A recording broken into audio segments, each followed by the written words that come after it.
You're listening to the RMPodcast, the official podcast of Red Moon Productions. Here are your hosts, Brandon Davidson, Keith Cheatham, and Sean Sebastian. Enjoy.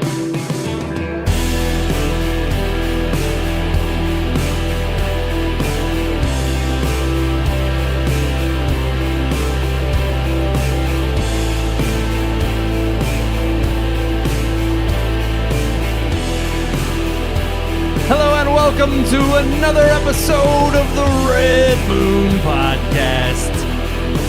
Live every single Tuesday on all your favorite social media networks. Like, share, subscribe. We appreciate all the love. You can catch the audio version downloadable on Thursdays at midnight. I am one of your hosts, Brandon Davidson, alongside our normal new host, Sean Sebastian and Keith Cheatham. And we have liftoff. A major announcement to make. Is that like a major award?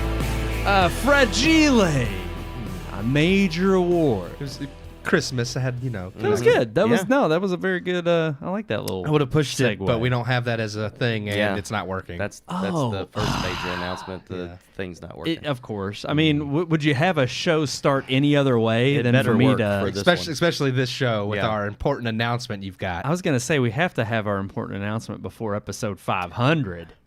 It's working! There it goes. It's working! So Amen. We did mention last week. We said to tune in at the top of the show. Yeah, because we got some major news to break for the 500th episode. We're on episode 499, and we didn't want to waste any more time. No and spoil spoilers. Anything making you wait any longer. So we're going to get into a review first. No, I'm just kidding. No, we do have the major breaking news about episode 500. It's going to come as a little bit of a shock to everyone out there watching, tuning in, listening, if you're catching this on Thursday when it's uploaded. These guys know, because I had to give them a little bit of a heads up. Yeah. It would have been a little shocking if I'd mentioned it. Yeah, I'm still shocked. Yeah. So without further ado, we are one episode away from our 500th episode. Back in 2015, when we started this. Yeah, 2015. We started at the tail end of January. The Oscar noms had come out. We started off with a bang. Oh, Keith's already choking up. Getting choked up. It's getting him. It's getting him over there. Almost 10 years, man. 10 years. We're really close to pushing 10 years having done this. Started off with that Oscar show, giving you our predictions. It went like 3 hours long. It was way too long. Worst episode we've ever produced. Yep. And you know what? We've come a long way since then. So we're just shy of that 10-year mark, only about a month and a half away from that 10-year mark. And having done so much through many milestones, we used to record on a separate day of the week. We'd go see the movie, record the review, and then tape it. It wasn't live at all. It was at a studio across the river in Clarksville, Indiana.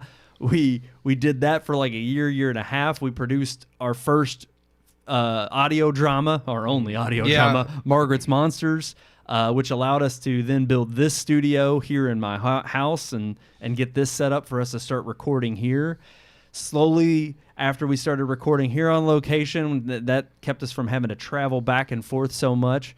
We started piecemealing and getting the equipment together, like the switcher here, the cameras, so that we could take it live. We could actually start pushing it live on all the streaming platforms. That was the big thing. That happened in 2019. We went live for the first time. We've been live since. So many milestones. And so everybody's probably wondering, like, what in the world are we going to do to push that bar? Yeah. To level up a little bit for episode 500. We could do some graphics change. I mean, we got our nice fancy little logo here. I'll pop that up for a sec. Our little logo changed, more official. Back on episode 300, you all did the pepper challenge. Or wait, no, the death nut challenge. One of those. You did the death nut challenge for episode 300. So we've wanted to do quite a few more challenges. We've kind of had waiting in the wings. It's finding the time to do so, frankly. But basically what we wanted to do for episode 500 was something different. We didn't want to just put it out there and it be a graphics update maybe a new intro, some small little changes here and there. We wanted to actually make it big and robust. Huge. Wanted to go very bigly. So instead of rushing something, the original plan I came to you all about just a few weeks ago. I started stewing on this several months ago.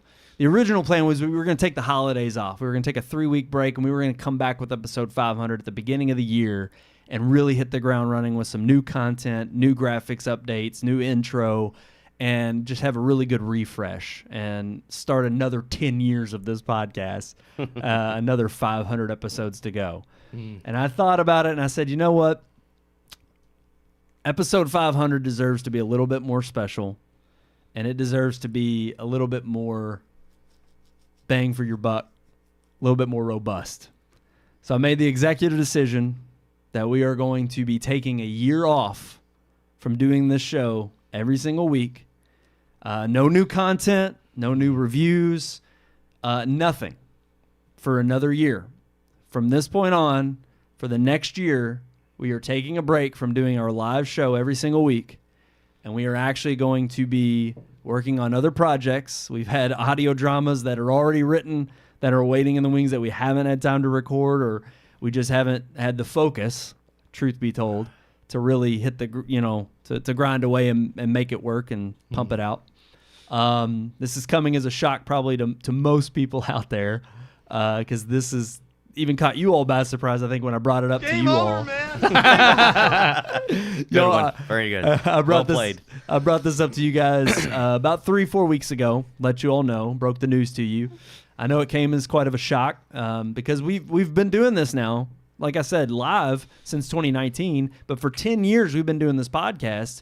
And we've been consistent. We've had a few weeks here and there, whether we're going to celebrate holidays with the family, whether we're going to the lake for the lake trip. And even then, we still either try to record something and have something up and posted. Yeah, rerun or something. Yeah. A rerun? Oh, Yeah. no doubt. I mean, we try not to miss a week. And I remember going to Keith back when we started down this road, and it was just me and Keith to begin. But, Sean, you weren't far behind. You started that very first year towards the tail end of it. You've been with us since. Yeah, I appreciate y'all letting me be a part of it. Of course. I mean, you took the reins, you joined in, and you were like, hey, do you mind if I, say my peace of mind? You would wrote us emails and were texting us, and then you came on, and you've hit the ground running since.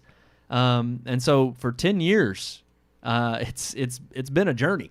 And so I thought about it, and I was like, you know what? It's one thing for us. We all have our own, we don't make any money on this show. We do it out of the love of friendship, to get together, talk about something we love every single week, which is movies. We obviously debate and talk about it vigorously. Some of even our friends and family that watch, and they're just like, y'all take it way too seriously sometimes. Yeah. Melissa, that was for you. Jacob's wife, she's always hitting us hard with like, man, y'all are just too harsh on movies. It's like, we're critics. It's what we do. But look, I mean, like I said, I just listed off a litany of milestones, and the thing is, we all have our own personal lives. We all have jobs that we all have to tend to. Sean, you've got a family that you've got to tend to, your wife and children. Keith and I hope to be in that boat someday. Hashtag one day. Hashtag one day.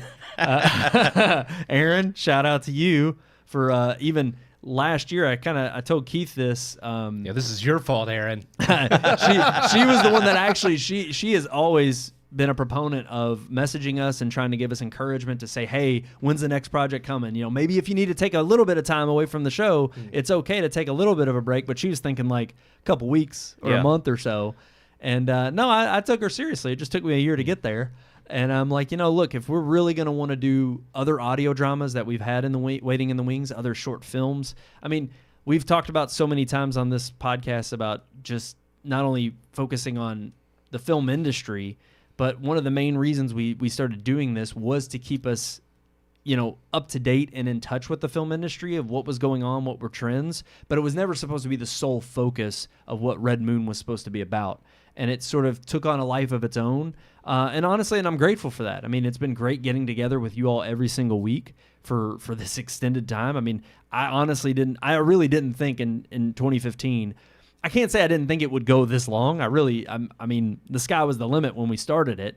But even when we first started it, my goal was just be consistent. Yep. We gotta be consistent. If we say we're gonna do it it's a weekly podcast. We gotta come out with a show every week, and damn near we got 500 episodes. Yeah. I think we've met that promise. Yeah. We've done it. So with that being said, my focus has shifted from, instead of this being the sole priority of what we do here at Red Moon, I wanted to shift gears and say, look, we're stopping on episode 499 as a little bit of a tease to say we're not done yet. We're by no means done. Obviously, like I said, if we had, thousands of more followers and we were making an income on this, I told these guys, I said, yeah, my decision would be a little bit harder to make. But considering we do this for the love of it, we don't have a huge listener base. Obviously, we don't monetize this in such a way that it's going to make or break us financially. Any little bit we've made on it has gone right back into the show. And there's as you can tell, I hope you could tell, there's spared no expense. But ultimately, I think now the focus needs to be on what do we do next to prove that we're much more than just, those film critics that get on here and yap every single week about movies and what's going on in Hollywood, or even complain about it. Why don't we be part of some of that cultural change and put some of that out there in the ether? And so that's going to be our focus for 2025. And in 2026, yes, the very beginning of 2026, we are hoping to come back to you guys live with episode 500, so that we can have new projects that we have already been working on that we can announce release dates for, and then we can have a slew of new content along with the show that we can then put out there for you guys to enjoy, much more than just this live broadcast every single week. So we appreciate the love. We appreciate all just you all being there with us through thick and thin. I appreciate you guys, honestly, because it's not easy. I mean, we're both in our mid-30s. Keith, Sean, you're 40. You don't have to talk about that. We don't have to go there. But the thing is for us guys, pushing close to what seemed to be just, again, a hobby and something that we wanted to get together to just as part of fun every single week, to be hitting 500 episodes, to be hitting at 10 years doing this, I really can say it's been a dream come true. I'm glad that I've got to do it with you all and share this with you all week to week. Yeah, it'll be a little interesting going from here on out, not having it on Tuesday nights. I mean, we've only shifted the day once. Back when I had a job change, it used to be we'd get together and record on, I think, Wednesdays or Thursdays, and it would release Friday. And then when we did live, we were doing it live on Thursdays. And then when I did the job change, we switched the night to Tuesdays, and we've been Tuesdays ever since. So having that one dedicated night per week, it's going to be a little hard to get used to. It's going to be a different change. But hey, you know what? We're here. We hope to have more good things waiting in the wings for you all. Thank you all for enjoying this ride with us. And just stay tuned. That's all I can say. Stay tuned. We got one more show for you guys tonight before we come back to you on episode 500 a year from now. So we want to give you a good show tonight. Solid show. Solid. We got a movie review. Final installment of the Red Moon Podcast right here. We have just the same stuff that we've had on every other show. Yeah. That's right. That's right. And even some might say, you went to review that for your final episode? That's what I said. I was like, can we just get through one more so we can actually review something? But I don't know what else is coming out. This was the biggest. I mean, this is going to be one of the biggest. War of the Rohirrim came out this weekend. Yeah. That's true. Out this weekend. And then that deserves something. Was that this weekend? It comes out this. I thought Sonic Friday. Came out this weekend. I think it is War of the Rohirrims this weekend. Because I know they're different weekends, like one right after the other. I got them backwards. I thought Sonic was closer to Christmas. Well, let's get it. It might be. Yeah. Let's fact check it right on our last episode here. Let's not lead our members astray. Nah, we can. We ended up going to see the big one on the block last week / this weekend, I believe. Releases December 12th. Okay, so it is this weekend. Yep. But that is Moana 2. Yeah.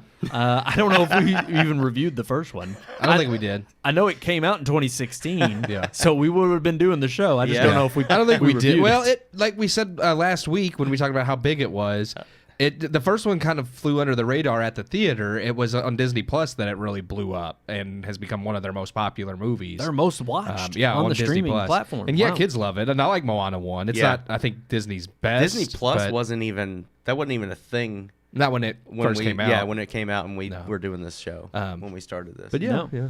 But no, so we reviewed Moana 2. We'll give you our thoughts and opinions there. We got some headlines to run through. And we got a great unique weekly segment with our relationship segment. Going to be talking about some of the memories we've had on the show. Yeah. So stay tuned for all of that.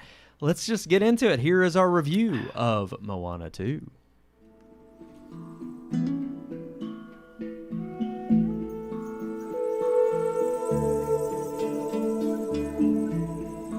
Oh, Disney, maybe one day you'll find your way. Maybe all they need is a good wayfinder. Excuse the terrible pun, but the words still hold true. It's no secret that fans haven't been too pleased with Disney over the course of the last several years. But this year has been a boon to the company.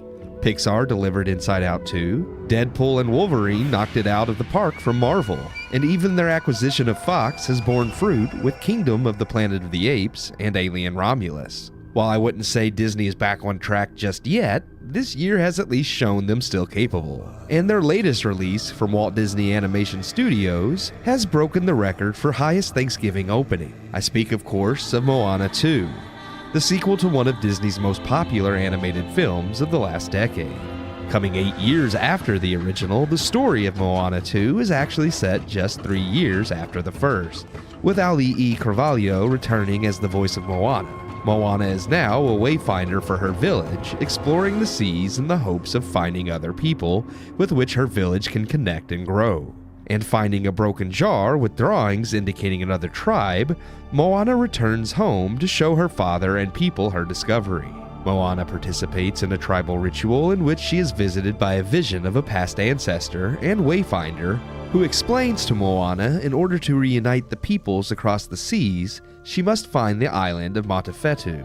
Setting out to sea on another adventure, Moana is joined not just by her pet pig and chicken, Pua and Heihei, but 3 members of her tribe, Mone, Lato, and Kele. The crew must learn to come together alongside Maui, voiced again by Dwayne Johnson, as they face off against the machinations of Nalo, a vengeful storm god who has cursed the island of Matafetu. Moana 2 is very much a lot of what we've seen from the first film in story structure and pacing. The plot beats follow the first movie almost identically, changing just enough and adding in new faces so as to be its own story. But unfortunately, the movie never climbs higher or aspires to be better than more of the same. It's not to say Moana 2 is bad. I felt it was perfectly fine. I appreciate its themes of community and bringing people together to grow and prosper. The visuals are gorgeous, and there are some solid comedic moments throughout that genuinely made me chortle, though nothing truly gut-busting or as clever as the first movie. But ultimately, that was the problem. While adequately made, and once again another offering from Disney that's not woke and devoid of negative messaging, it lacks the heart and depth of the first movie. Originally developed as a 5-episode series for Disney+, executives claimed they loved the story so much during development, they bumped the project up to a theatrical sequel. More likely, it seems Disney knew they were hemorrhaging fans and money and went all in on a safe bet. And that bet did certainly pay off. However, I do think it's very obvious in the film the movie was originally intended to be a show that had time to flesh out other elements such as the new characters. The film's message is about unity and community, and the new cast are brought along with the purpose that everyone will need to come together to save the day, yet I felt the new characters really didn't contribute much, and that Moana and Maui could have saved the day on their own. Speaking of the 2 main characters from the first movie, Moana is still front and center as the strong, smart, and capable lead heroine. But with the addition of so many new characters, Maui unfortunately takes a bit of a backseat in the sequel. And while they do try to build emotional moments between Maui and Moana, with attempts to further their friendship from the first, I couldn't help but feel even Maui gets shortchanged in the sequel. And just as the story and characters lack the depth and emotional connections made in the first movie, my final nitpick is actually the music. Mark Mancina and Opataya Foai both returned from the first film to compose the soundtrack and write the songs. But missing alongside them is Lin-Manuel Miranda, the third part of the trio who wrote the music and songs in the first movie. Maybe Miranda was the secret sauce, because while the music and songs in Moana 2 are fine and serviceable for what the movie is, I didn't find any one song to be nearly as memorable as the entire soundtrack of the first movie. Moana 2 is a safe effort, with a mid-credit scene that teases a third movie. And after its box office success, we are definitely getting a third movie. Moana 2 in so many ways suffers as a film originally intended to be a series with lots of long-term story ideas. For what it became though, it is well made, has a good message, and kids will laugh and certainly have fun. And I'm sure parents looking to take their kids to see something wholesome and fun will get some enjoyment too. But Moana 2 doesn't offer anything the first didn't do better. It's another sequel that didn't need to exist. But I can say at the very least, while it may not live up to its predecessor, it doesn't crap all over the first Moana or its messages either. For a safe, sometimes fun, if not sometimes lackluster sequel, Moana 2 serves its purpose, even if it lands in the middle of the pack. Maybe the story will find its way full circle after Moana 3. I give Moana 2 2.5 out of 4 stars. 2.5 out of 4 stars for Moana 2. It's a little lackluster. Well, we're kind of ending on a mediocre film here. A lot more of the Mediocre same, sequel. but not any better. Actually, worse done. Like I say, I just felt like it was a lot of what we already saw from the first, but nothing better. Agreed. Was my biggest walk away from it. We mentioned like the songs aren't memorable, the new characters aren't memorable, the new story really I didn't think was that memorable. I mean, the story beats follow a lot of like the same story beats as far as like the adventure in the first movie. And just for me, like I said, I thought it was fairly tame as far as like it's not shoved full of like all the woke stuff, kind of like Inside Out 2, where it's pretty safe to take your kids to. I don't think there's any issues with like your kids can watch it. Yeah. And I think a lot of kids will be entertained. Maybe not every kid, but as far as for its demographic, I think it's just a safe, okay movie. And I mean, I don't hate it for that, but at the same time, it just doesn't live up to Disney's best or the first Moana, in my opinion. Yeah. Sean, what about you? What did you feel? I settled on 2.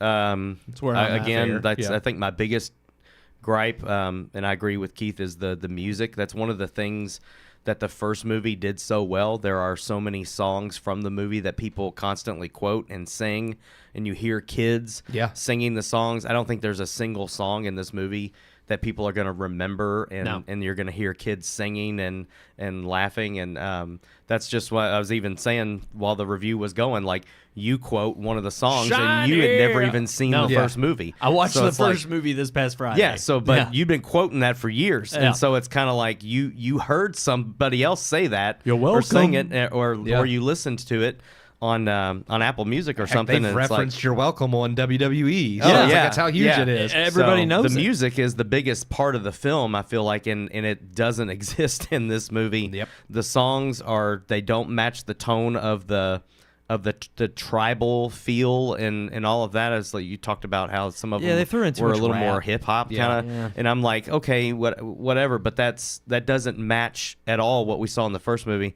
But I think the second gripe that I would say was, not only did Maui take a back seat in this movie and of course have to be saved by Moana, her father takes a back seat in this movie, and that was the one that hurt me the worst, because her father was this strong tribal leader in the first film who's wanting her to grow up to be the woman who can take his place someday, but he's still there and he's still the chief, and he's completely kind of like she Joe Biden'd him. Like she literally, he's like the chief, but he doesn't do anything. Yeah. She and she no longer has to ask permission to leave and go all these places. I'm like, she's still your daughter and you're still the chief. But she's the wayfinder now. I know, I get it. But I just felt like, man, number one, you made the demigod the one who has to be rescued by the human in this one, and of course, she's the girl boss, so she's going to do that. But then you put dad on the back burner also, and that I felt like that that just didn't sit well with me. I thought the first one was so good because the dad was strong and wanted what's best. And even though he was kind of hiding some things from her and from the other Islanders, it was for their good. And then he realizes at the end maybe branching out is in our best interest, and my daughter helped me see that. But that doesn't put the parent on the back seat and make them no longer relevant. And I think that's what they did with this movie.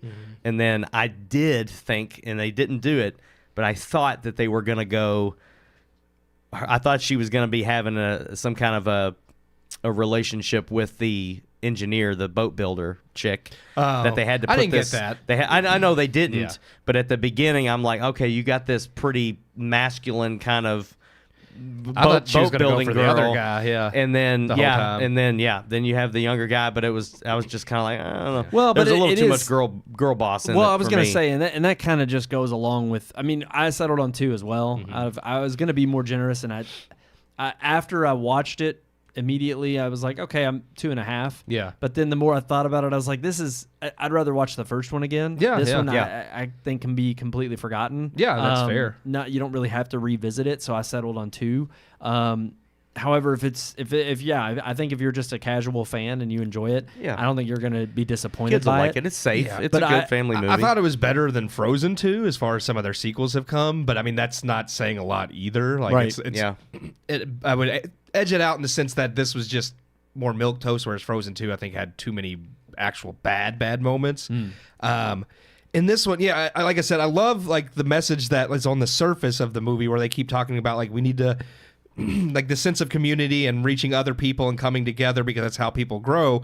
And they keep saying that on the surface level of the movie, but then the whole story doesn't support any of that. Like Yeah. she still does everything on her own. She still Yes. it's like she takes this group of people, these 3 other people with her, Yep. along the way, and they make this whole deal out. Okay, this one's like a builder, scientist, engineer, whatever. This one's a farmer. This one does like the tapestry and can read like the choreography stuff. And and he has one important moment where he actually uses that skill with the coconuts, and that's it. The one lady has, I guess, a few moments of repairing the boat or what, but they're all nonsense. The farmer dude doesn't really do much of anything. No, he didn't. And I'm just like, other than the very end where they all come together, but even that, I'm like, you're not coming together to accomplish. Well, and I think anything. part of this Yeah. harkens back to the problem, and you were talking about this a little bit while the review was going on, that this seems to have morphed out of what was supposed to be a series Yeah. of whether it be shorts or even just a small little season It's supposed of to be Moana. a 5-episode series, is what they said. And to me, you can tell that not only in the writing, but I was going to say this is another problem I have with, look, if you take the first Moana and even what it focuses on, whether you know Pacific Islander, mythology or whatnot, easily, I mean, this is my problem with any kind of subject matter that you haven't tapped into culturally on a wide scale. I mean, most everybody knows about Greek myth. Yeah. There's several stories there, but you've at least heard of certain mythological gods that you could tell a story about, and you could at least have a decent jumping off point. Whereas this one, it's not that they couldn't have gone that route, but when you're using a movie that you could throw anything in there and just tell me it's part of Pacific Islander a lot of people culture, wouldn't know. and I would have no clue. And so part of what is going to make it more interesting for me is going to be that you build that myth within the story that you're telling, and you take a little bit of time to create it, as opposed to just, again, oh, here's this new enemy that we, big baddie that we got to go fight, Yeah. Yep. and the MacGuffin that we got to find now that is going to help serve our purpose of growing the community. It seemed a little too formulaic, a little too on the nose for, again, I could harp on the fact that it's got Home Alone 2 syndrome in terms of it being a 1-for-1, but I just watched Home Alone 2 and it has way much more charm and also more tongue-in-cheek of nods back to the first one, of saying like, hey, something I didn't I loved it as a kid because it was more of the same. You could easily have picked it apart back then for being too much of the same, but now I find it endearing because I'm like, And I no, think the it humor knew. lands still. So it's Yes. like, it may be more of the Yes. same, but it's still funny. So that's okay to me. And to me, I would have almost erred on the 2.5, maybe even 3-star, had the same thing happened here with, say, the songs. But like you all if said, it had great songs, I would, Exactly. It definitely would have been half the battle, I think. and I told y'all the only one that really stood out to me as far as that is concerned is the the rock song. Yeah. And even that comes, in the last third late, of the film. Yeah, late in the movie. And I told you all, I've only seen it once, but I can't even remember it. I don't remember the Whereas- lyrics. No. In fact, I read an I article don't where remember The Rock. melody. I don't remember Yeah. it No, at all. same. The Rock was talking about the music, and like the song she sings at the very beginning is supposed to complement the song she sings in the first one where she goes No. How Far I'll Go. Yeah. And I Yes. did when I first heard it, I was like, okay, I can see this song is supposed to follow up How Far I Go. It was very milquetoast, but I did get that from the song in the beginning when I watched it. Right. But then like The Rock went on to say that his song was supposed to be complimentary to You're Welcome, and I was like, now that I didn't get at No. all. It does not like the first song in this film barely compliments How Far I'll Go. His song I didn't feel like complimented anything from the first one. But and I funny was just enough, like, nah. even though he's wrong on that point, I think that was a better thing. I just think that the little hip hop that he does in his song, one, it comes after like 2 or 3 other songs in the movie that do the exact same thing. Yes. They add like hip hop verses. So I'm like, okay, that doesn't make his any more unique. And ultimately, it just, while I didn't mind the visuals, the visuals were great in terms of set pieces and the action. And there were even some moments of like her interacting with the tribe, and even some of the, I don't want to spoil too much in terms of story if people. Well, I was going to haven't ask seen it. if we because that was actually one gripe I have, but I don't really know how to get into it without spoiling. All right, well, you've been notified. A little- You've I been mean, notified. It's the last show, dude. Spoil Yeah. everything. Yeah, I don't care. Yeah. So again, there's a mid-credit scene which shows Nalo, like the god that they're like. He's not shown throughout the movie, but he's shown Yeah. in the mid-credit scene with talking to the woman who helps Moana halfway through. I forget her name too. And they even have the crab come back from the first one as like, oh, here's these people conspiring. Jermaine again. Clement. Yeah, they're conspiring to go after Moana. So it's like, okay, that's obviously setting up a third movie, which they'll get because it's made buku money. Yeah. And I guess this Nalo is now the main villain. Again, it's kind of like I mentioned Pirates of the Caribbean, where the Yes. first movie's made standalone, and then the second movie's only like it's made, and it's basically a second first movie meant to open up the world. Yeah. So now they have this setup of here's this final boss that I guess they'll fight in the third, and all that is like that's fine. I guess you're setting this up for the third, even though the second movie was just more of the first. But what really bugged me is towards the end when she, quote unquote, like a spoiler alert, dies. Yeah. And then she becomes a demigod. demigod. Yeah. And again, I know Maui didn't start out as a demigod either. He was human and became demigod. So I know they're kind of like, because he even mentions it. It's like, I didn't used to be a demigod. He says that before that happens to her. It's like, I get all that. That's fine. They're trying to pat it out. He's like, why can't she be a demigod? But I feel like that completely tarnishes her from the first movie. And I can see them And maybe Maui's story. Yeah, because I can see them maybe one. It's like, well, now they both have to be demigods to fight this actual god. It's like, I can kind of get that. But to me, it's more impressive that they accomplished what they did together. Him learning humility and regaining his humanity as a demigod, and Right. her being just a plain human that was able to tame stand it. up Yeah, to- she was able yeah. to tame the demigod. It's like they say in this movie, it's like you grabbed Maui by the ear and said, it's like, yeah. And now she's a demigod, so like her grabbing someone by the ear as just a plain human's not that impressive. It's like she's not good enough as just a normal it's- human. She has it's to be a the demigod problem, now. The problem of, I feel like, without having a real foundation of what your world building is, Yeah. you don't have any roots necessarily, so you're kind of making it up as you go along. And just like you said, it really does have that reminiscent nature of what Dead Man's Chest and At World's End was. I mean, those two movies are more complementary because they wanted to build on the world that they built Yeah. in, Black Pearl or Curse of the Black Pearl. Yeah. Yeah. But at the end of the day, I just there's not enough content there to Dead Man's motivate Chest me. was still a good movie. Well, true.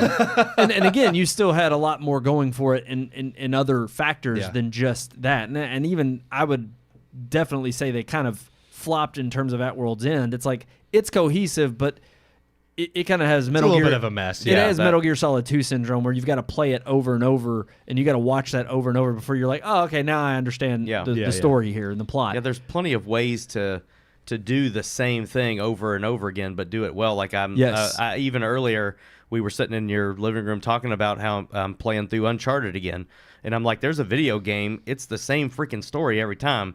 Artifacts got to be found. Somebody gets It's kidnapped. They freaking got to go Indiana save Jones. it. It's. I was gonna say Yeah. Indiana Jones next is in film world. It's the same story every time. Indiana Jones has got to go. He's got to Yeah. go get this archaeological artifact or whatever, and the world Nazis is are going to doomed stop if him, he- yeah, trying to stop exactly. him. And it's like, but every one of those films is great. Yeah. And every one of the Or at least the Uncharted games original is 3. great. Yeah. Yes, true. but yeah, there's a good way or a creative way to take the same story, the rinse and repeat kind of thing, but still make it interesting and fun. Yes. And I just don't feel like this movie was able to do that. There's Not so to many mention others that a can. lot of those movies as well were built off of kind of knowing that less is more. Yeah. That it really, again, the artifact in and of itself, barring Kingdom of the Crystal Skull. Yes. And Well, and even the last one. and even the last Dial of Dysentery. Dial of Dysentery. But it was taking an artifact that you kind of already had a shred of an inkling about, and then expanding on it in terms of the lore and the supernatural element of it that made it interesting. But again, it's an adventure film. Yeah. They weren't diving in deep in terms of having all these layers, and that was the kind of film it was. They set that out from the beginning. Yeah. This one had the chance to do that, but then, like you said, it's like they're doing a bait and switch halfway through. They're changing it up and creating lore to go along with whatever story they want to tell next, without having a foundation set in stone. And also, another problem I have with this film is they kind of did the same thing with Maui taking a back seat, but it also kind of decimating, like the way he's introduced in this film, you're thinking, oh, he's back up to his antics again. He hasn't grown or learned anything. right. And you realize, oh, he's doing No. it really out of saving her or trying to save her to keep her from coming on this journey because he really thinks her life's in danger. And then you meet this other woman who, lo and behold, you think, oh, she's the villain of the movie. No. Oh, she's not. She's really just trying to help. Exactly. Yeah. And so, again, when that part's introduced and you realize, okay, she's not the baddie, I'm like, this is the same exact thing we got in the first movie. And that was- and that's where I'm just like, yeah, it would have been better as a 5-episode series. I didn't like her reveal. Like, I'm okay with her not really being a bad guy, but that reveal halfway through, and then with everybody in capture and her just letting, it's like it came too easy. Yes. It's like here's this moment where they got to figure out how to overcome this, and they don't have to do anything because she's just like, oh no, I'm going to let you go because I really did this to help you. And I was like, well, and that's I also a lame hated cop it. out. Yeah, Right. And to put it that way too, it was like, again, kind of going back to the, I Am Woman, Hear Me Roar. It was like, oh, she was only willing to really tell that to Moana. Yeah. And then she was the Why couldn't she linchpin tell here. Maui? It's like, Right. I'm here to help you all. Just chill out for a minute. Exactly. Yeah. It's like, why'd she have to like rope him up and draw her in? Like, it was all convoluted for no reason. Right. And that's, I don't know. Like, It's talk just bad about storytelling. Indiana Jones. It's bad storytelling. So even though those are simplistic, I will say that I would think they still. Like, they don't have to necessarily rely on like the MacGuffin. The MacGuffin's just there to get Indiana Jones going with whatever other characters. Yeah. But those stories fall back on the characters, on Indiana Jones and the people he interacts with. They're fun to watch because you get to see his interactions with other people, how he's going to cleverly or whatever get out of his situation, whether it's through like him being a badass and fighting his way out, or him just actually being clever enough to solve whatever riddle or puzzle. Yep. And that's what makes those movies great, is the depths may not be necessarily in the plot points or the story beats, but it's in the characterizations themselves. And this movie Maui is relegated to just this big lunkhead that's subservient to Moana. She's the hero that can do anything, and then she's got this tag-along group now that, again, are just there to be in awe of how great she is. Yeah. So, And then there's another thing with movies like Indiana Jones is, you know who the bad guy is, and the bad guy's always the bad guy. Yes. Yeah. And one of the things that I'm getting so freaking sick and tired of 100%. in a lot of the recent movies we've watched is the bad guy is actually the good guy. It's either the person good guy or he's misunderstood or wicked, for instance. Yes. Of course, you got to take an evil person and make her, she's just a Now, product of her environment. And the only credit I'll give Wicked is that was written years ago. Yeah, it's 95. And even the musical itself came Yeah. out at around the time where that was a new trend. So thankfully, I'll give it leeway in the sense that it was not a trend that had been beaten. and it's to not a death. sequel to Yes. the Wizard of Oz. Right. It's So a separate. it's its story. own be separate. interpretation. Yeah. Right. Yeah. But overall, 2.5 out of 4 I don't think is a bad score for Moana. I definitely agree. It's more milquetoast. I think you'll enjoy it if you got may have kids. been nicer I just to saw it just Nathan, because it Nathan was safe. commented the same exact thing. Let bad guys just be bad Yes. again. Yeah. Yeah, that's Well, that's and again, God, it's you eating me kind of up. you save yourself the more of the convoluted nature of having to make this another plot point that you've got to explain away. It takes away a layer of wasted time in the film that you could be better spent on expanding the lore of what we are actually after here. I mean, literally all you know about this other terrible, storm god that they're chasing after is literally he doesn't like humans. That's it. I mean, that's it. And it's just like, it's kind of annoying because he's an a-hole. I don't know. I would have rather had a greater sense of urgency and again, it's almost like they literally do want that disconnection of hatred for the evil person. They just want it to be this evil maniacal thing. Well, nobody's really evil. They're just misunderstood. But that's their way of exhibiting that and transitioning it to something that is not a tangible person. They don't know how to actually write just bad villains anymore because they all have to be sympathetic or good in some way. So the only way they could do a villain who's actually bad is by not having him in 99% of the movie. There you go. And for it to be and for it to not be a sentient thing. Yeah. It's just a storm. Well, no, he's sentient. Like he has a form. But like the mid-credit scene shows his actual. Oh, okay. Yeah. I didn't see the mid-credit scene. It shows his actual body. That like wasn't on the screener. But it was, but I didn't. I turned it off. Was it? Okay. It was. But so like they show him, and he's just all like, "Oh, how did they break the curse?" And the woman's just like, "I don't know how that happened." They pulled a Thanos where they show the real bad guy at the end credits. He's like literally he's sitting on his throne. And he calls for what's her name, and of course he's like, "How did they break this curse?" And she's just like, "I don't know." And he's like, "Well, we're gonna fix them." And then the big giant crab from the first one shows up, and he's all like, "Shiny Tomo, what's his name? Something like that. Yeah. And so obviously it's like, oh, now the villains are gonna team up to go after Moana and Maui. One it's big like, bad. ooh. Alrighty. I'm sure they'll prevail. We'll have to stay tuned for the third one. Our show will be back by then. Yeah, by the time the third one comes out, they should be back. That'll be what we review for our 500th episode. That's it. Coming back, episode 500, Moana 3. I don't think it'll be out by then. We ended it's with gonna a crappy It's one. going to take We're longer start than a with crappy year. one. Then screw it. It's going to be We're like not 3 doing years. episode 500 till Moana 3. Oh, God, don't do that. Alrighty, let's get into our headlines. Let's roll that open.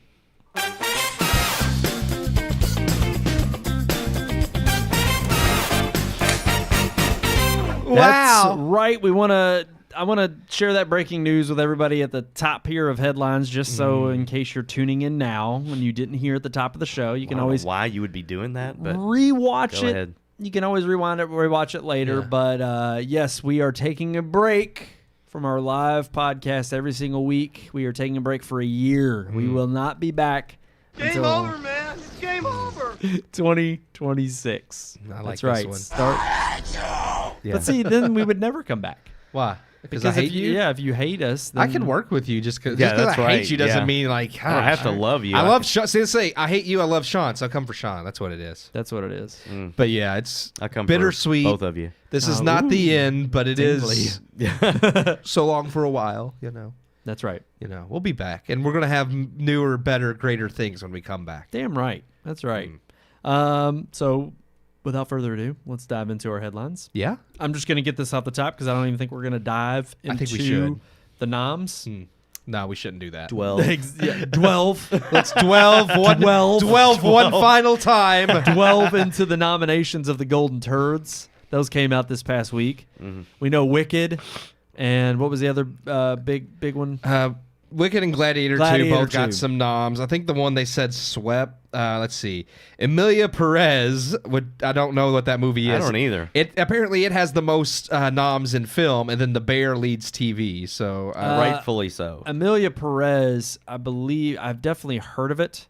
I want to say it's going to be on streaming. I think I don't know if Netflix has the rights to it. well, apparently it's got the most Globe noms for a movie, and then The Bear. I do agree with Sean. Like it deserves the most TV noms. And the Penguin got thrown in there too. Yeah, it got a Golden Globe nom. Maybe more than one. I didn't look to see how many. The Bear, Shogun, and the Penguin. Dang, that is. Those should have swept everything. I Well, mean, and so Sean, at least one of those. I think you sent the. Was it you? That I sent the Penguin, Okay. but it was just an image. Yeah. I think. I thought it was no, but I thought it Did was he send a about link? There was something about it having the most noms for a DC Oh, it's the first time a DC has gotten a Golden Oh, Globe okay. nom. So Yeah. no wonder it beat the record. Yeah. Wow. Okay. I mean, what other DC things were going to get nominated? Nothing. No, So nothing they were like, DC's put out. This is the first DC project to get a Golden Globe Yeah. nom. Yeah. It's like, really? I bet it is. It's on RT. It is the highest rated DC project I believe that. to date. I believe it. So- It makes sense. Yeah. Yeah, they I- got some heavy hitters for shows because Shogun was great. The Gotta Bear's be great. honest. I gotta be honest. With a lot of the time that I devote to this show every week, in terms of editing reviews and show prep, I am looking forward to spending time now watching shows and catching up on things that I have. There it is. That's the real That's reason. the real reason. That's the real reason. He wants to guys. play video games and watch TV That's Yeah, what can I yeah. say? I just Maybe you can and find a spouse. I That- think that's that's priority one. that's gonna- number one. I got to find a woman and settle down. You gonna watch all the Oscar which noms case- before Oscars? Here's the thing. I probably will. I'll still do that. I probably will. It'll just make it a little easier since we don't have to review every one. of them. I'll be like, I don't know. And actually, I may go back to what we did during COVID Oh, start watching and the rewatch all the Best Picture winners. Let's. I do still want to we should finish still that. do an Oscar get together. Oh yeah. Oh yeah, Yeah. he I'm- plans on still inviting Yeah. people. Oh, over. absolutely. I mean, we're still gonna do, but we're still getting together. Like people just aren't gonna see us week to week. That's Yeah. all. We can make a little Facebook post or something. Like, we're here. Watching. We always say that, He and then what ends said- up happening? He said nothing. You can't. We can't. Well, it's do not anything. podcast. That's right. It's just saying we're still alive, folks. We're I still alive. may be willing to do like a Facebook Live on somebody's phone, just saying, "Hey, we're I think here." we should do a Facebook Live after every movie we see. We could maybe do that. We'll discuss things. The only reason I say we may do that is because I have a feeling what's going to happen. you don't want to get in the habit of it and then stop. Exactly. Yeah, yeah. We're going to say we're going to do it, and we'll do it like 2 or 3 times, and then we'll walk out and be like, I don't want to do that right And then now. it'll be like this pointless thing that we started for no We reason. spent 30 minutes in the parking lot talking like I know. every single time. So why could we not just record some of that? Because we'll be sitting out there talking, and it'll be freaking cold, and be like, I got to go. I'll I'm record. freezing. I'm gonna remember. I'm gonna record every. It don't one. matter how freaking cold it is. I'm still going to stand out there and talk. Depends on the movie. Well, that's true. If they're the really good ones, we're gonna stand out there and talk, and the really bad ones, we're gonna stand out there and talk. We'll stand inside. the milk and toast ones, we'll just be like, yeah, let I the don't care. AMC Or lady we won't do a live. wait on us. A live Facebook Live for those. We'll just literally type it, like we'll just do a comment and be like, don't go see this. Yeah, don't go see that. Just Yeah. bypass it. Alrighty, Yeah. so the real headline, the title of our show tonight, A New Era in Film. What It's coming. It's here. new era? This article is brought to you by some peeps that we like to follow, Yeah. kind of the nerdrotic crowd. And actually, he's had his thing going for quite a lot longer than nerdrotic. Chris Gore over Yeah, there yeah. at Film Threat. I like Chris Gore. I like what they put on over there, and so I wanted to show him some love. And I thought this article was interesting. But this is specifically. Sorry, I got to pull it up here, and it, I got gotta it, say, yeah. people. Go ahead. I mean, there's 8 people watching right now. That I can see. That's more than probably the last 100. Now there's 9. Shit, 9. Just Everybody, Oh my everybody gosh. wants to so, see us so in. I'm just saying, They're like, here to see now us. that they know it's over, they're showing up. Of course. Yeah. That's all we had to do was get to 500 episodes. No, what they were really hoping for was That's what they were preparing for. is they that were 500. preparing for the 500th episode. And they're like, maybe they're finally going to have something to show If for you it. had watched, We've we tuned wouldn't have to in end. They were like, maybe episode 500 will be a movie. And it's like, nah, we're holding off on that. I do have the article up myself. Yeah. Go ahead, yeah. Is there something specific or just from the top? I kind of want to read it from the top, if you don't Okay. mind. Yeah. So the movie industry is powering towards a new era fueled by technological advancements and shifting stances in emerging cinematic markets. From exotic film locations springing up in newly developed desert resorts to blending virtual and real-world experiences in theaters, movies are on the cusp of a fascinating new era. The tourism and entertainment sector in the Middle East has experienced significant growth, so it's unsurprising that it has become one of the world's most sought-after travel destinations.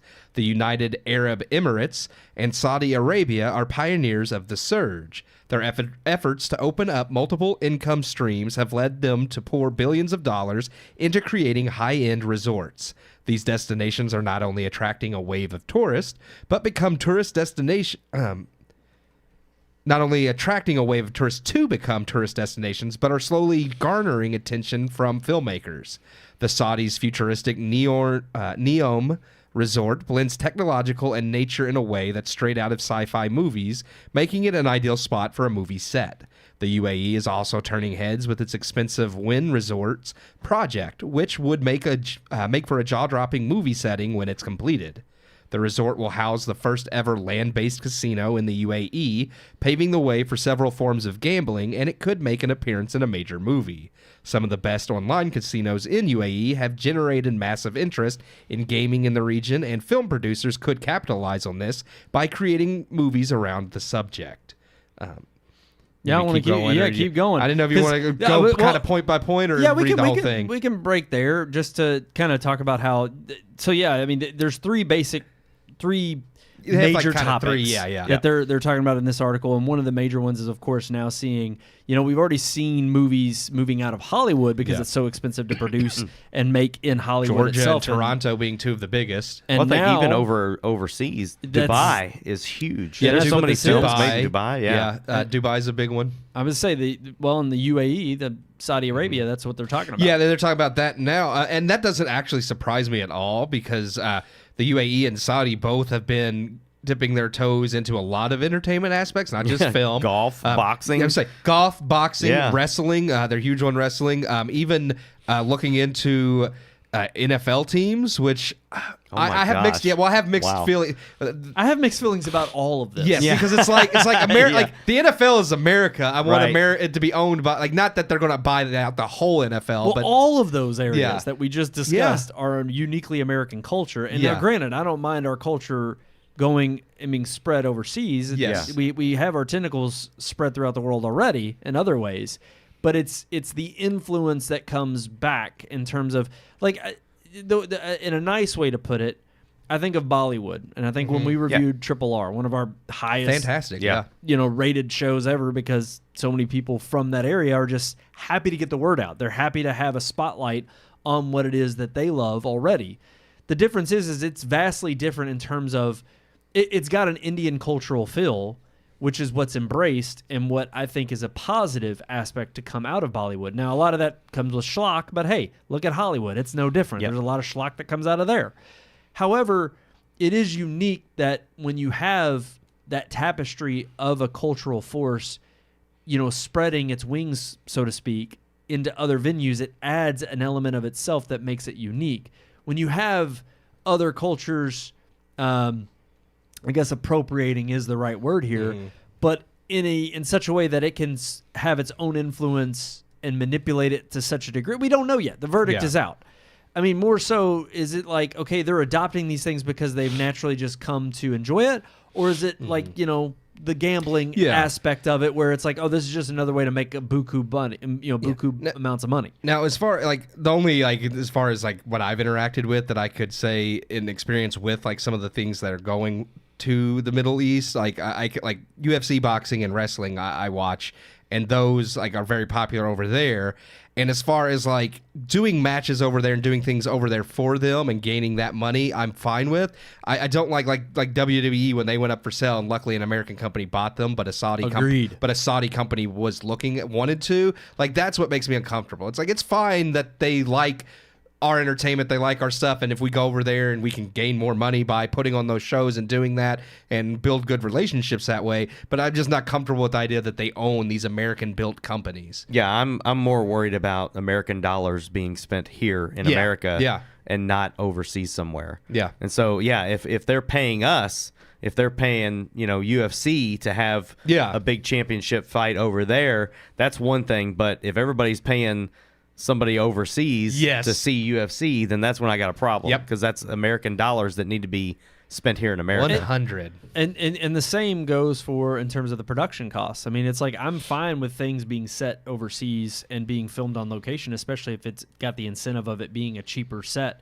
to make those movies. But if it's somehow incentivized by, but in conjunction with, and I mean, this is just a small aside, and I mean, it's a little nitpick that I don't mind because I actually think it's somewhat tasteful to a degree that, some people may say I'm blaspheming against wrestling. But it's notable that when they do wrestling shows over there, all the women are fully dressed in yeah. terms of not showing any They more wear skin. full jumpsuits from the neck down. Right. They show no other skin. I mean, They that's don't have to cover their heads. no. No, they can They have, don't. but they just like everything. Like literally, they have like turtlenecks, and then it Yeah. goes all the way Yes. down. Yeah. Like no. I mean, and even though it's skin tight, it's the least provocative. Now Yeah. again, to a certain part of me, there is that's like, hey, okay, that's a hint of class and a hint of some modesty that's coming back into the Right. culture that they would no doubt be influencing. But like you said, would that be something where if they had bought WWE instead of it being bought out by Man, you mean we can't watch our half-naked ladies wrestling? but that Yeah. I'm just saying, how far do the tentacles go Yeah. in terms of their influence and in terms of what they would demand? I mean, I think about it in terms of horse racing. It's like they already have the largest pot above even the Kentucky Derby. Yeah. However, the Kentucky Derby is the part that has the history. Just because you have the biggest purse doesn't necessarily mean you have the history behind it. Yeah. And that's where I'm just like, the moment you start having money enter into the conversation, everybody's eyes light up. But if it starts to peddle certain kinds of influence that take away from, a real sense of, again, that cultural influence that's baked into a lot of these institutions, that's when I have to start calling it into question. But that's just one of the ways in which a new era in film is already taking over. And Keith, do you want to continue that read? Yeah. This is about investment streaming Streaming services and how it's booming. Streaming platforms have taken a firm grip on the movie industry, completely revamping how people watch movies, and they've shown no signs of slowing down anytime soon. Platforms such as Netflix and Disney Plus have given people a more convenient way to watch movies that don't involve leaving the comfort of their homes to visit a theater. These cinematic moments were once only enjoyed in picture houses, but they've now found new homes in our living rooms and on mobile devices, reaching a global audience at the click of a button. Streaming services now focus on diversifying their offerings to increase viewership and loyal audiences. Their libraries feature a range of contents that celebrate underrepresented groups, LGBTQIA plus characters, Spanish-speaking productions, and more. Original content has also become a key factor in setting these platforms apart. The major players are investing heavily to offer unique shows to their audiences. Their investments aren't necessarily to compete with each other. They're more interested in keeping their fan bases satisfied. And on note of that, because I know we hear there's no love lost in terms of what we discuss here on the show and our bane of those types of categories, whether it's LGBTQI, I just plus characters. I was like, what? Whatever. Or whether it's some other very minute, group of people. Yeah. But the thing is hey, live by the sword, die by the sword. And the way I see it is, one thing that I do think is of note there and what they're trying to underscore is the fact that with the streaming service, you have hyper focused priorities when it comes to certain content. And that can either be a good thing because, hey, you've got a lot of people in that community that really want to support it. Not just like the LGBT community, but even Christian faith-based films. I mean, I think about it in that regard as far as, whether it is an Angel Studios that can put out their movies and have the ability to have people fund it with their dollars by subscribing to that. Daily Wire, by putting out they have the most successful documentary in 10 years that was put out in theaters because of what they've been able to do with their groundswell of support. So the money will go towards where the people's interest is. And I think that streaming services and the offerings that they provide for the free market has invariably affected what kind of movies we put out there, or what we're seeing at effect in terms of the industry and the movement that it's having because of the effect on major big Hollywood studios creating milquetoast things that they're like, you've already seen the whole woke industry kind of shift and start to slowly fade away, Playing it a little bit more safe now because they realize it's not selling. Yeah. It's not helping their bottom dollar. No, I agree. Like, I know that they specifically mentioned the LGBTQ and Spanish speaking, but in a general sense of being able to diversify content so that there's something for everybody on a streaming service, I don't necessarily disagree with that. It's like, you're trying to make money, you're trying to get subscribers. look at like Netflix has seen a boon with South Korean content such Yes. as Squid Games. Anime has grown very huge in America, partially thanks to streaming services who've now made it easier to watch. So it's like there's different niche markets that I think it's a good thing that they can branch into and be like, heck, Netflix has now been on that trend of turning animes into live action series, not all to Hell, good success. we just talked about Lord of the Rings, War of the Rohirrim Yeah. coming out, and it's like, talk about a weird. You're talking about European folklore history. Yeah, that could have. It's funny because a lot of people are saying like have seen it as like this seems like something could have gone straight to streaming, and it probably is. And it's But it's very just weird to see. You would have never Yeah. thought if you had told me 20 years ago they're going to have an anime Lord of the Rings. Yeah, What? No. Yeah, and I mean the I hear that's the only good thing about it, or the visuals, like the animation. But I mean, I haven't seen it. We'll see. It still doesn't take I'm place. interested. Of the I just- story. Yeah. That's where I hear it fails is the story, and I just like Rings of Pooh, man. Yeah. But I do think in that sense, yeah, having diversity is good because, like, again, you're trying to build money. You're a business. Now, when, like you said, you get myopic and they start focusing on select groups that aren't a huge percentage of sales, but because they're doing it because the culture is telling them. And look, going back to the LGBTQ agenda, it's like how many gay romance movies or even Bros. gay How many bros exactly. can exist? And that's Just the the thing. one because it failed. Right. And that's the thing. I mean, you really still have to rely on the metrics of who is tuning in. I mean, you can create a plethora of this content, but if nobody is tuning into it, at some point the producers and the studios are going to be like, whoever's making these are going to be like, it's not worth the money that we're spending on it because nobody is watching it.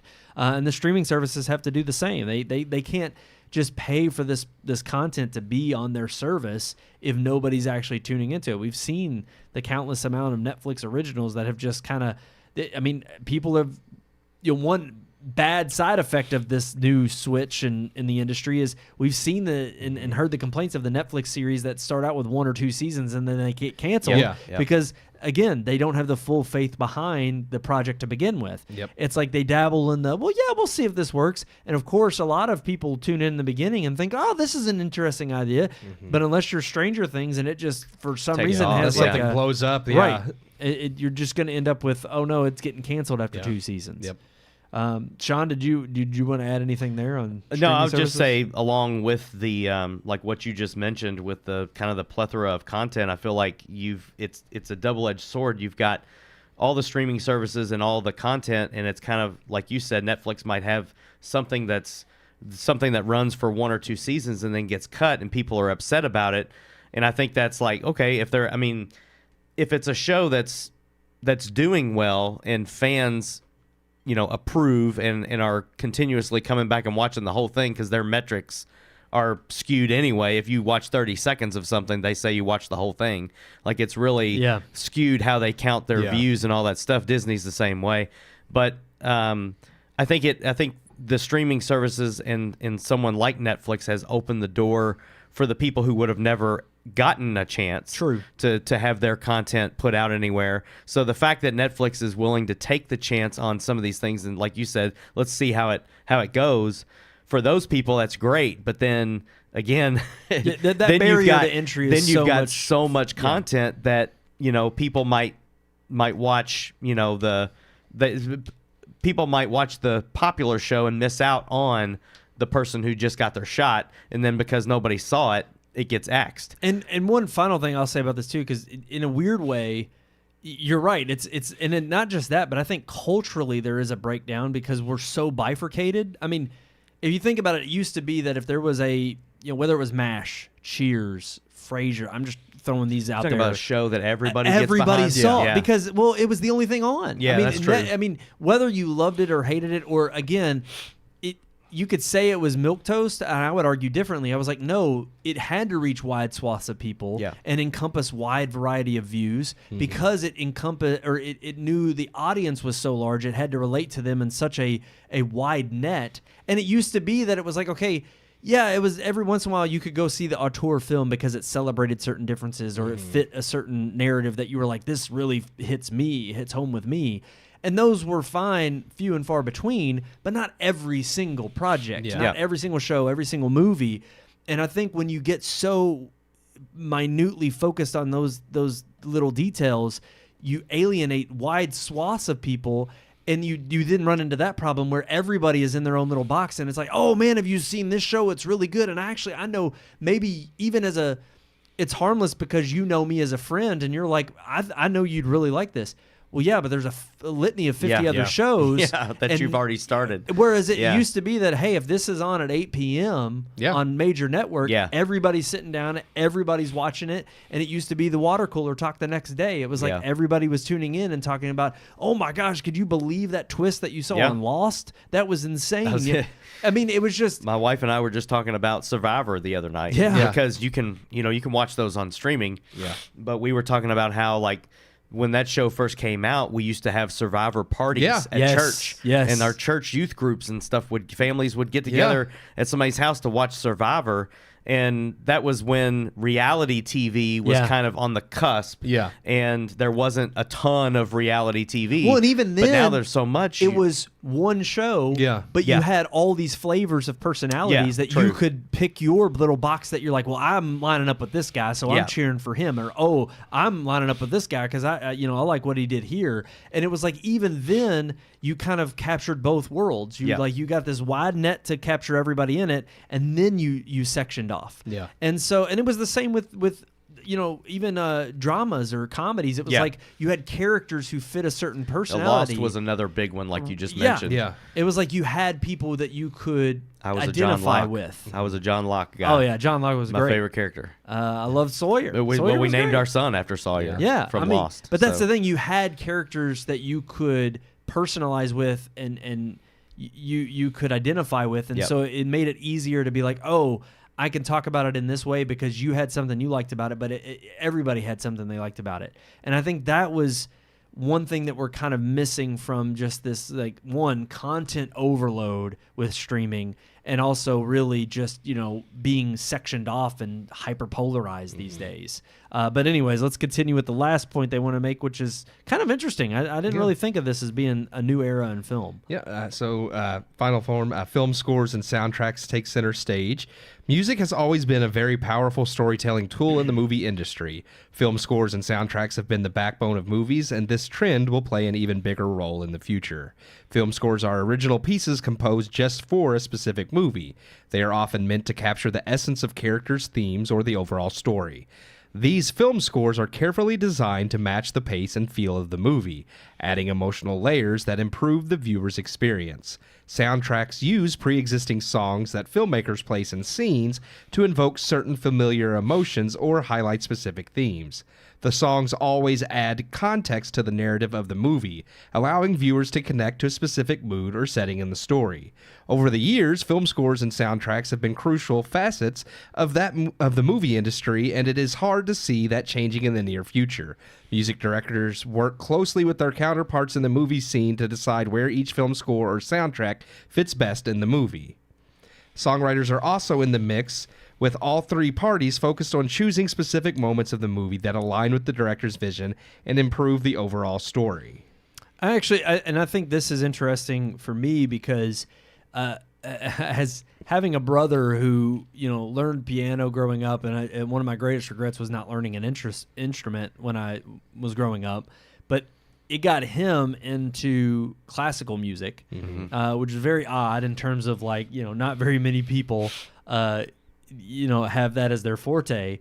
But interestingly, there were times where the closest resemblance to that in the modern era was movies. And for me, growing up too with the video game industry and those kind of having their birth from when I was at young age and then getting more sophisticated, that was where I glommed onto how music could really change the emotion of a scene, whether it be in a game or, yes, a movie.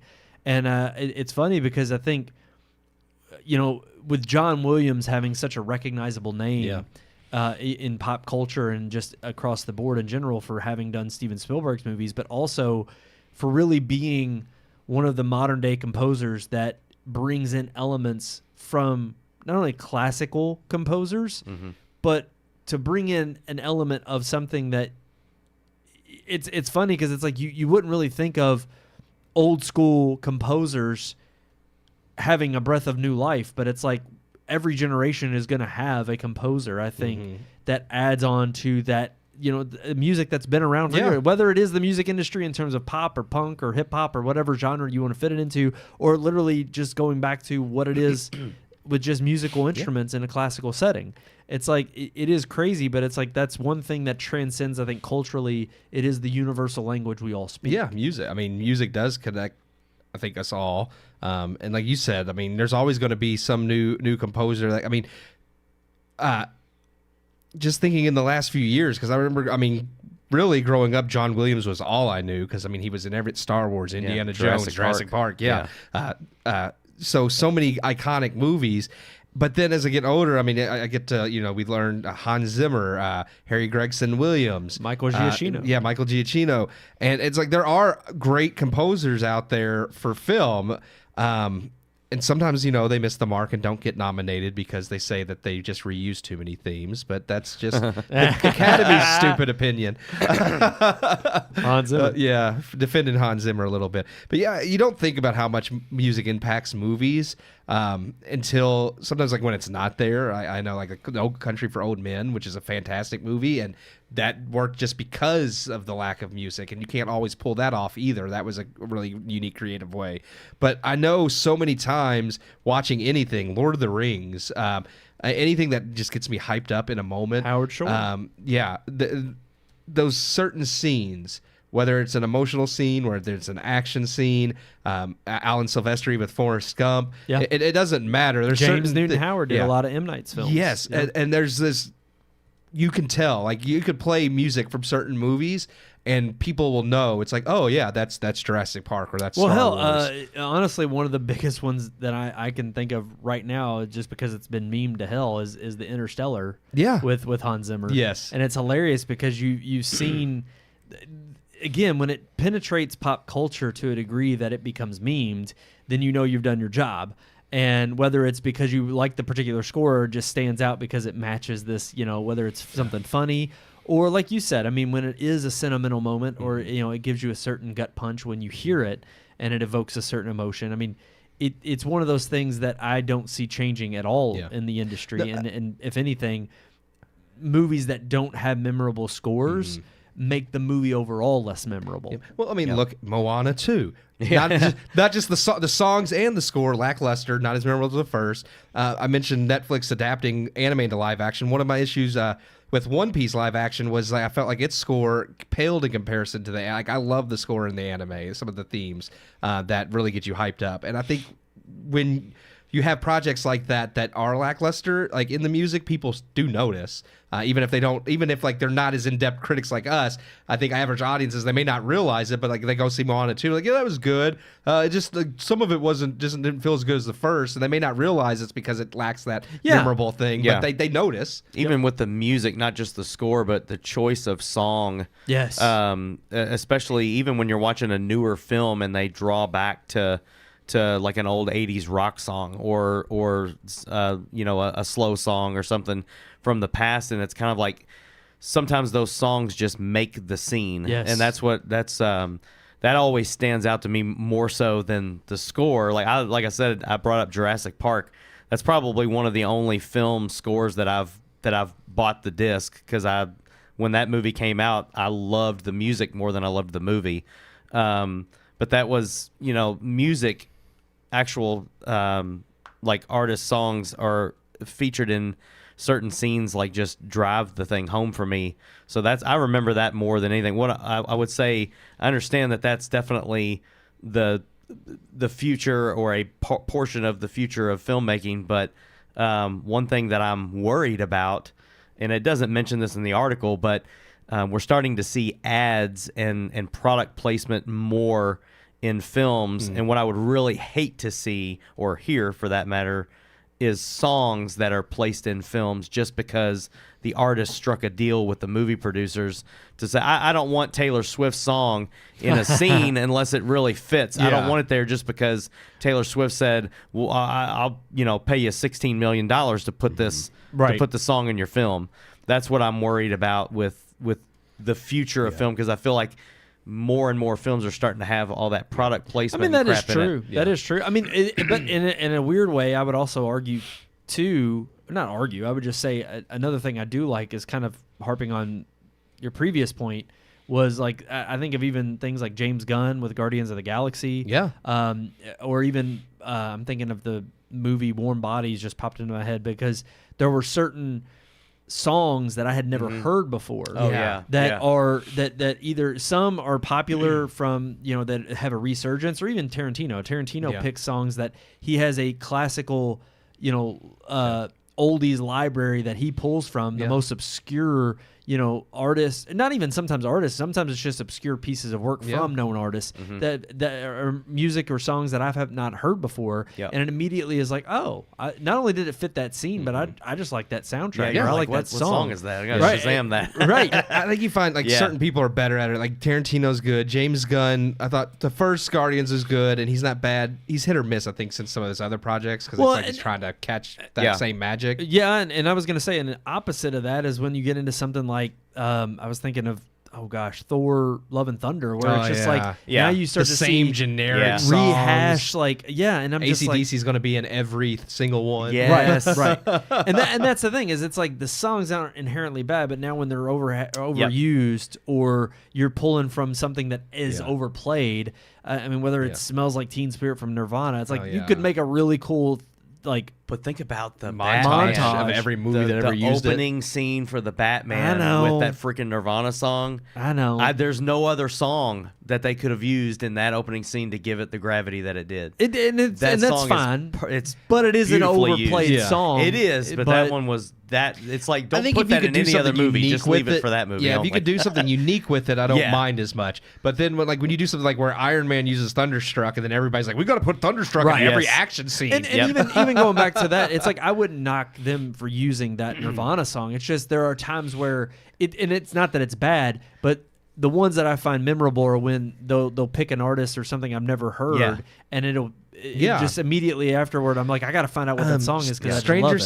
Things season 4, that one song. Gosh, I'm not just, but it's running one up that hill, just skyrocketed on the It works great in the show. Like, I know you haven't seen it, but like I loved it in the show the way it's used. And then granted, it did get overplayed after the fact, but when they used it in season 4, I was like, oh, that's not a song I'm really familiar with. Exactly. I've heard of the artist before, but I thought it was used well, and I like when they do something and I love like that there are people who did know her and they knew that song Yeah. from back then and they loved it, and then they saw its resurgence and they're happy for the artist, and then there's a new group, like a new fan appreciation, because it's like all these new people are discovering that song for the first time, but it took someone of a creative mindset, like you said, hopefully who are not being bought by a music label or something to put a certain song in a movie, but rather they're putting it in there because they have an emotional connection, and they put it in there, and then now all these other people have this emotional connection to that song from their creative art. Yep. And that's just something cool that I don't see that changing at all. I think the being only more other fear you impacted. could argue is like, oh, what if AI? But I mean, that's another argument too about is true. AI soundtracks. That's in general. But that's across the board in Hollywood, writing, acting. I mean, heck, yeah, they're worried about AI actors now. So, but that is the trend. Yeah, they didn't even bring up that trend coming up. Not in Hollywood. yet, no. We've talked about that at length. on other we episodes, beat that horse to death. Yeah, that I just deserves a year break. Yeah, I didn't want to get into it. I just want to mention that's the only other fear I could see is what if soundtracks start getting written as well, by we're AI. all still skeptical and hesitant about what AI is going to do to every industry. Yeah, it's just shaking up everything. And we still don't know that the jury's still out on that as to how it's going to affect everything. Well, are we ready for the? We're ready for our relationship segment. the so last relationship segment for a year. let's roll that open. Let me tell you about the birds and the bees and the flowers and the trees and the moon up above and a thing called love.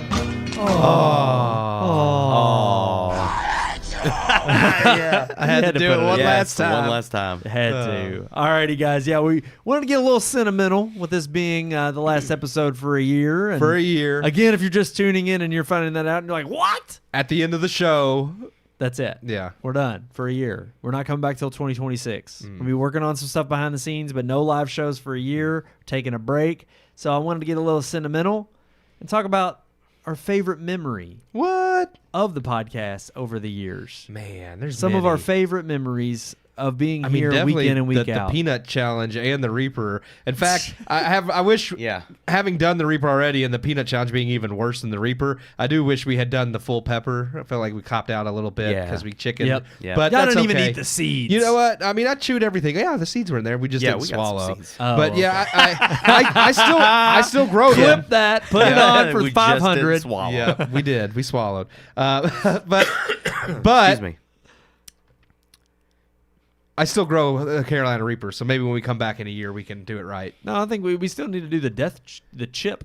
Don't they? Yeah, they yeah. like- I've done it, Oh, not on the show, we but I didn't have do the done Taki it. thing. They do up it Yeah. every year, so I do need to do it again because I did it in 2022 or 3. and we don't need to wait like 200 episodes. We need No, to do we it just do it. regularly. Honestly, I thought I love watching I y'all thought the Death suffer. Nut Challenge See, was worse that's than my the chip. my thing is I don't want to do it unless we all do it. Maybe for 500. Well, me and you would do it. I don't. Maybe I for said 500. all of us. Well, the chip wasn't as bad as the Death Nut, but if it gets worse each year they make it, it And might again, be worse now. I gotta don't know. actually push buttons over here. I can't be incapacitated. We weren't. We were only incapacitated for a few minutes. You all Yeah, weren't. I would be. Put it on autopilot and let's. I'd literally would keep it on this wide shot the Maybe whole in time. a year, AI will be doing your job, and, Hey, and you'll be able to eat y'all's the death nut. favorite Not if I memories? have anything to say about it. Were those nuts and peppers y'all's favorite memories too? You got different ones. I'm gonna go pretty morbid Yeah. Oh, with this one gosh. and say the fact that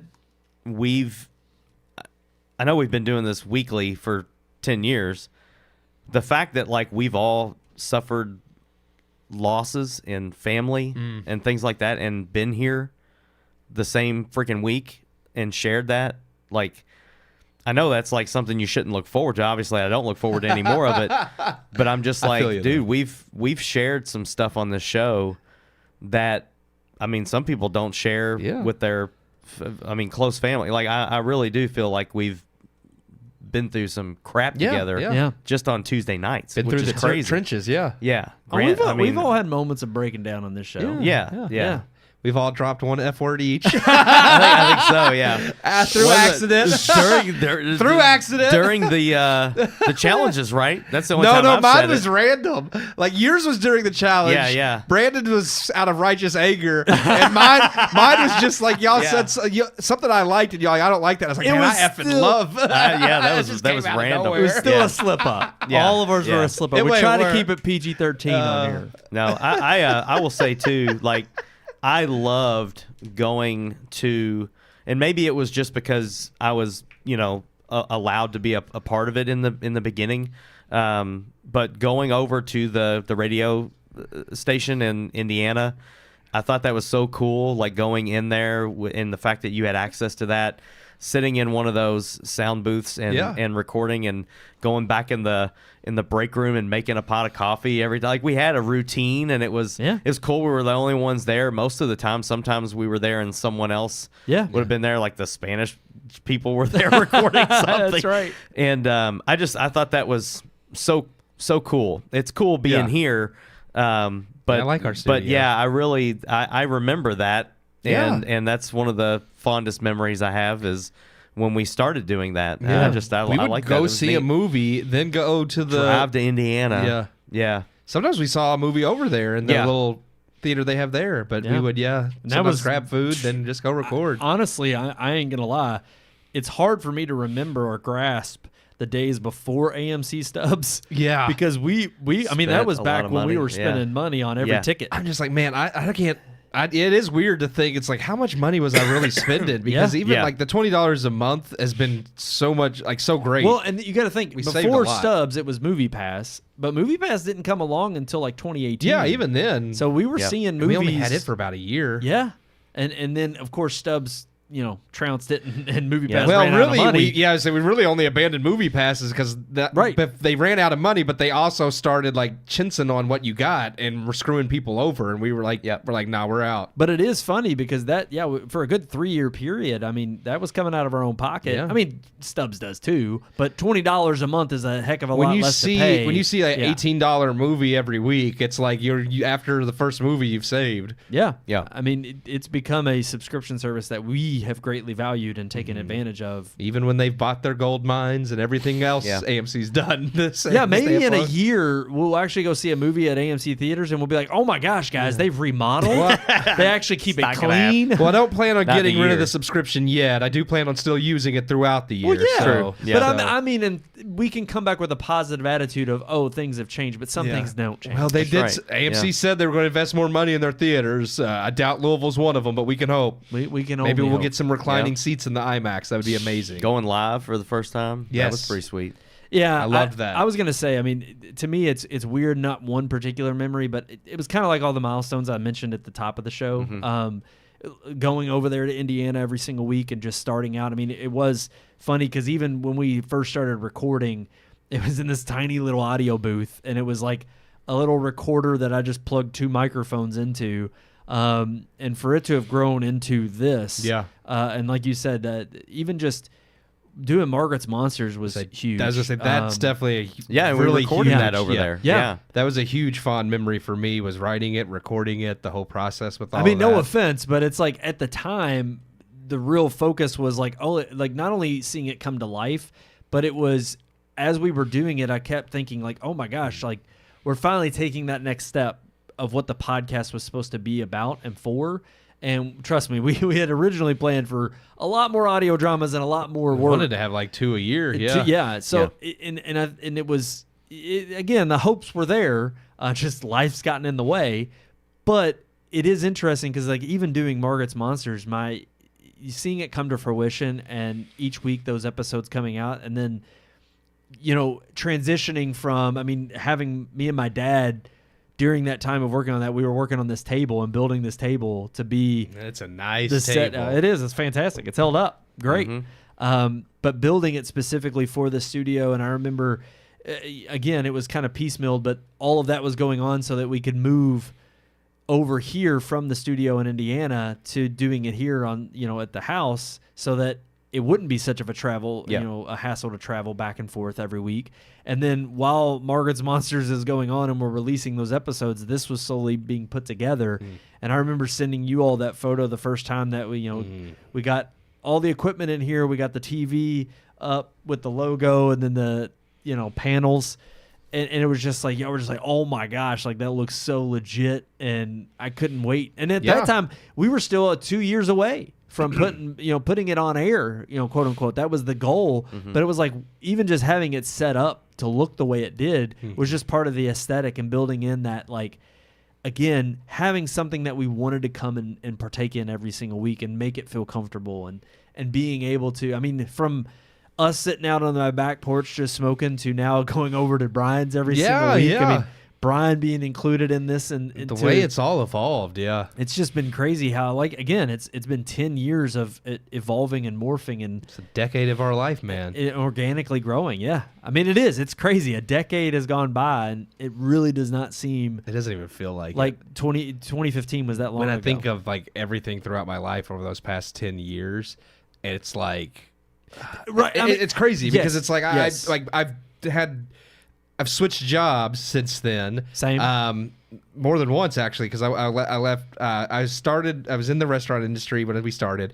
Then I went to like the National Assemblers thing for a little bit before I got the job I have now, which is great and has allowed for more stability to do this. But I remember just how hectic being in the restaurant industry and trying to balance this too and do this like every week. Oh, sacrifice, man. We've all made Yeah. sacrifices, but Yeah. I remember you, it was hectic for you at that time. Yeah, and just I mean all those memories. Like I still wouldn't trade it. Like I love as far like I would do it all over again as far as the podcast is concerned. Would I do the restaurant industry thing all over again? Maybe not. But I don't have any regrets when it comes to doing this weekly. Oh, same. yeah. And again, along with, I mean, again, I'm thankful for you all putting forth the time and the effort and the sacrifices you all have made for doing this every single week and it becoming part of your routine, because it let alone, it's hard enough when you do have life changes and new responsibilities come and go.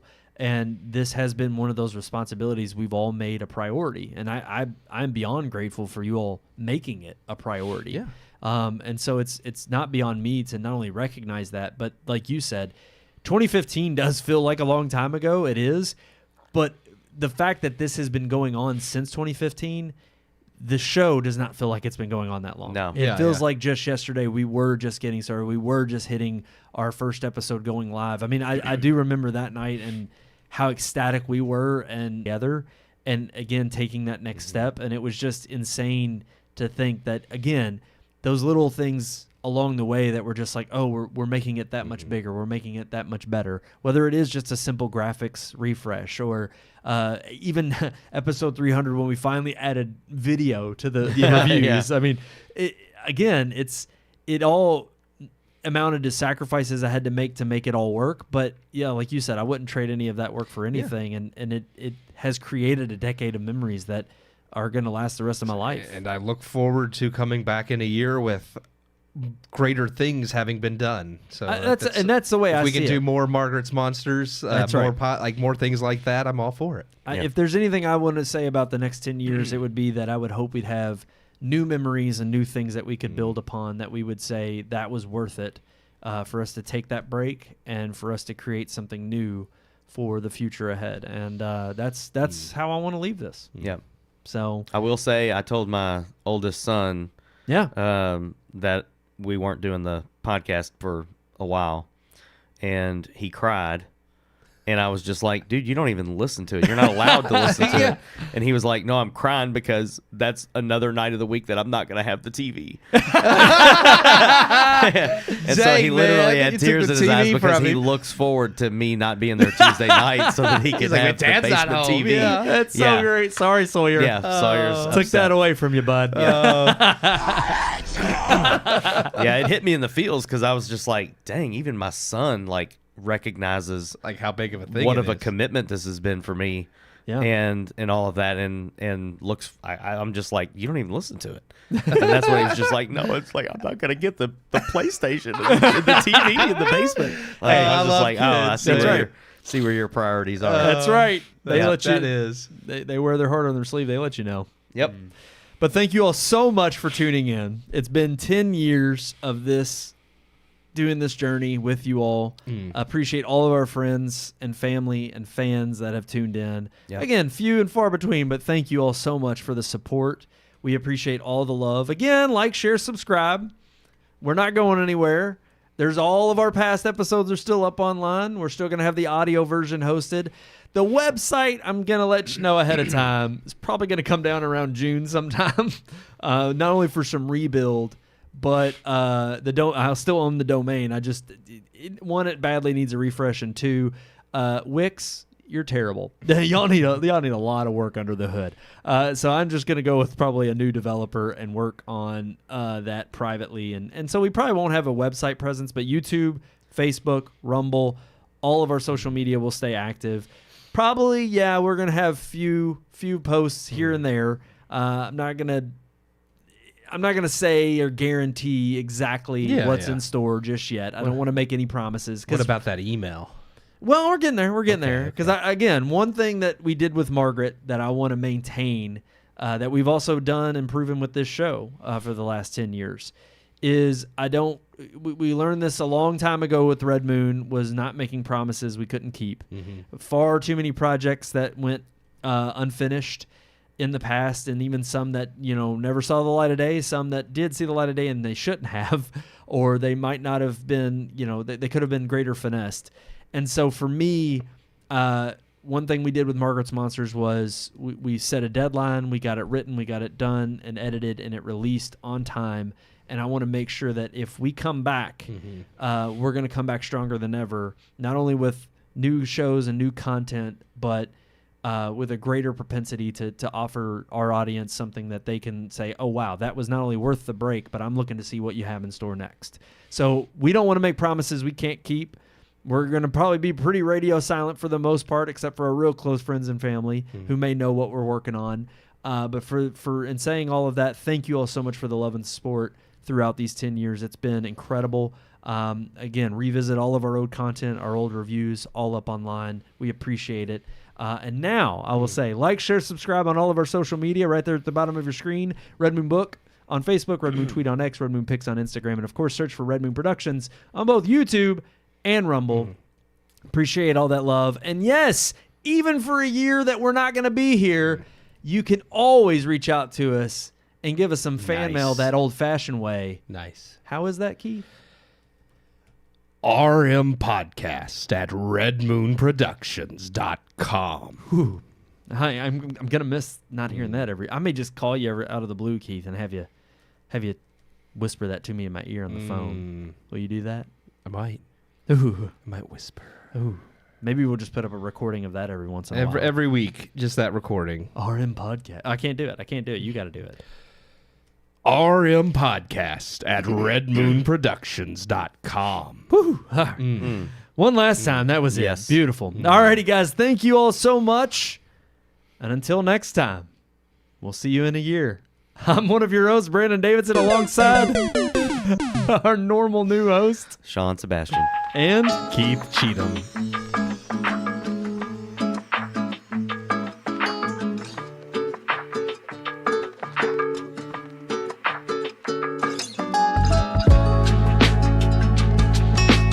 We hope you enjoyed this week's episode. For more reviews, previous podcast shows, and everything Red Moon, visit our website, redmoonproductions.com. You can also like us on Facebook or follow us on Twitter by searching for Red Moon Productions, LLC. We'll see you at the movies.